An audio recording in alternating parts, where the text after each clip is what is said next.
Hello everybody, welcome to the video for Monday night, and this is a really important lesson because it talks about comparison shopping, how to save money on your everyday life. And so how many times you go to the store and then you go to buy detergent or you go to buy cereal or you go buy something else and you could get a big, the thing that stands out to me is cereal. So Mr. Paul's a big fan of Rice Krispies. I can go and buy a little box of Rice Krispies for this much money, or a big box of Rice Krispies for obviously more money. Which one's the better deal? Well, we're not entirely sure. And so through math and through this type of exercise, we can figure out, well, which one's the better buy and why. So one thing that we're going to have you do is, could you pause this and read this about product testing and about Zillions Magazine and how they use their reviews to help, and their kids to help figure out why they like a game or didn't like a game. So if you're testing a board game, what would be some features you'd look for? Why don't you write this down in your notes for today? When readers of the magazine tested backpacks, they considered the fit, the back friendliness, the comfort in determining the best one. Which one of these factors is the most important to you? Another one they might want to put is price. Is that important to you? Why or why not? Okay. What is a consumer? Write what you think a consumer is down, and be prepared to use your definition class. Write down what is a consumer for you. Remember that we studied this during the Industrial Revolution of what a consumer and a producer is. Okay? What are some products and services you've used recently? Well, Mr. Peralta, I went and I had to go and buy a bunch of products from Meijer this weekend. We needed food to eat. I also just bought a couple of leagues at Soccer Planet for this summer. Those are all services that I've used recently, and so I pay money for that service. Products are food, clothing, school supplies. Services are things that people do for you.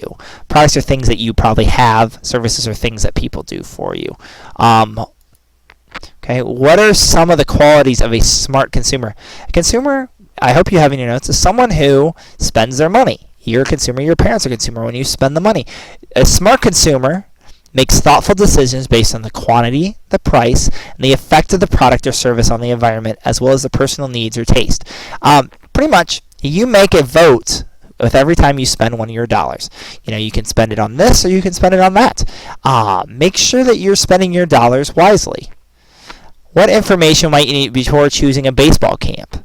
Well, you might want to figure out what are the qualifications of the counselors. You don't want Mr. Peralta teaching a baseball camp because I don't know that much about baseball. Okay? The types of activities offered. If you're just going to give a bat on a tee and say go forever, it's not going to be a very good camp. Or maybe it's a good camp, but it costs you $100,000. Well, that's not necessarily a good cost for that camp. So you have to think those are information that you'll need to know. How would you go about getting the information for the best product? What do you think? Well, you could ask people who had the product. You could read articles in magazines like Consumer Reports or Zillions for kids. Or you could compare the prices of two items. Okay. Now, we spent a lot of time doing the unit rate, and we figured out the boxes. Remember, we did one bottle would cost what? Because we know 6 bottles. Let me write this out.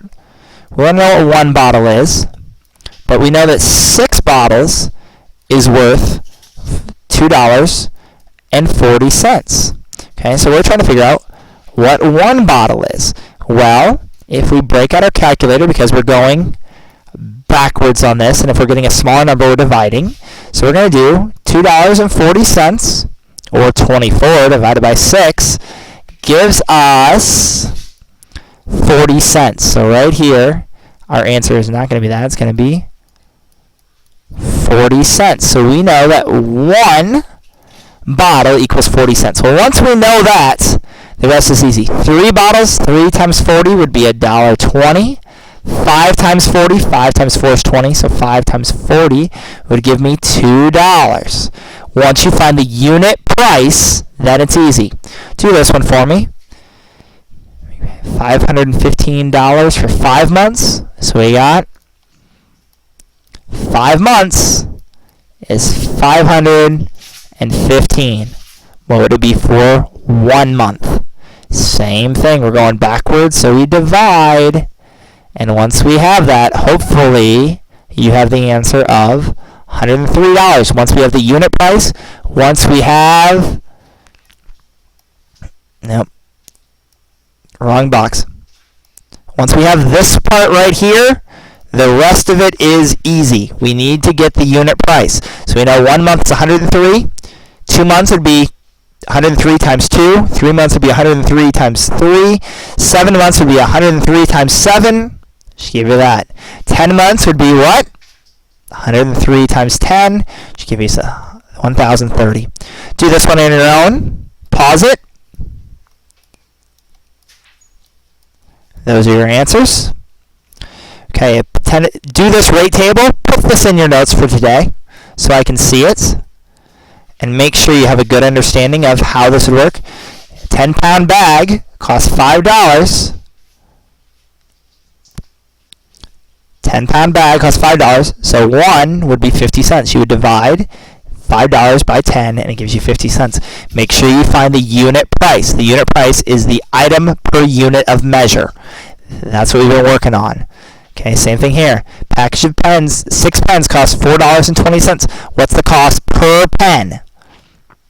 You guys have it? Pause it and put this in yours. Good.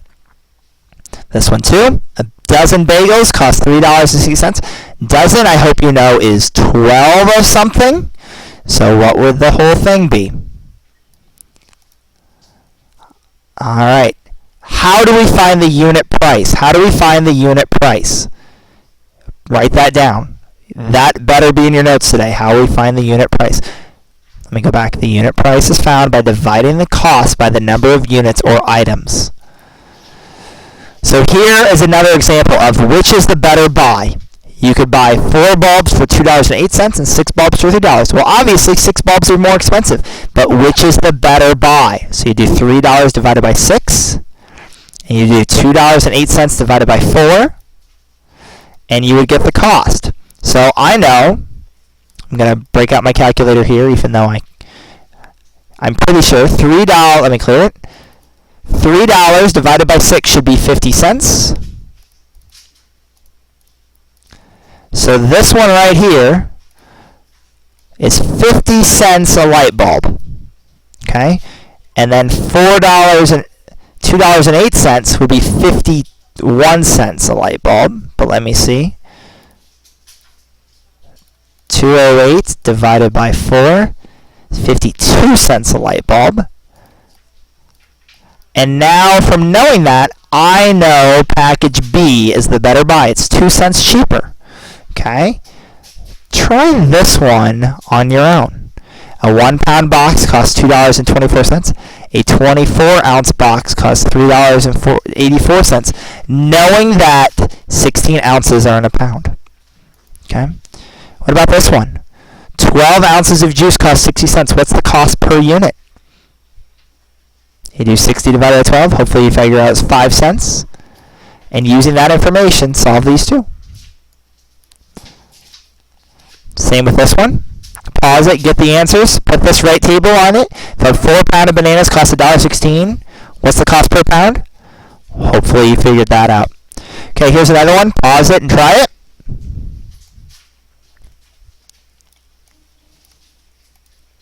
Here's another one. Pause it and try it.